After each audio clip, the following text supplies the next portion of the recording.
Isang maikling kwento pero totoo. Nang nilalang ng Diyos ang kalabaw, sabi niya rito, ikaw ay magtatrabaho mula umaga hanggang gabi. Bubuhatin mo at kakayanin ang lahat ng ipapapasan sa iyo, mabubuhay ka ng 50 taon. Sagot ng kalabaw, masyadong mahaba po yung 50 taon? Pwede po bang 20 taon na lang? At sumang-ayon ang Diyos sa kahilingan ng kalabaw.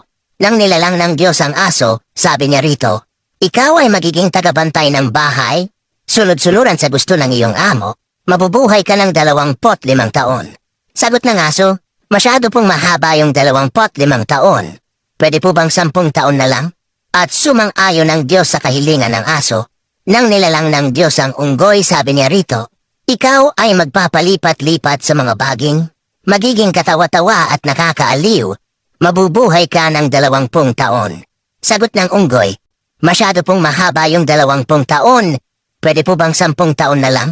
At sumang-ayon ng Diyos sa kahilingan ng unggoy. Nang nilalang ng Diyos ang tao, sabi niya rito, ikaw ang pinakamatalinong nilalang sa mundo, magiging amo ng lahat ng mga hayop, dodominahin mo ang buong mundo, mabubuhay ka ng 20 taon.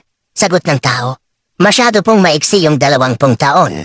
Pwede po bang ibigay ninyo sa akin yung 30 taon na tinanggihan ng kalabaw, 15 taon na tinanggihan ng aso, at 10 taon na tinanggihan ng unggoy? At sumangayon uli ang Diyos sa kahilingan ng tao. Mula noon, ang tao ay namuhay ng 20 taon bilang tao. Nang siya'y ikasal, siya ay namuhay ng 30 taon bilang kalabaw. Nagtatrabaho mula umaga hanggang gabi.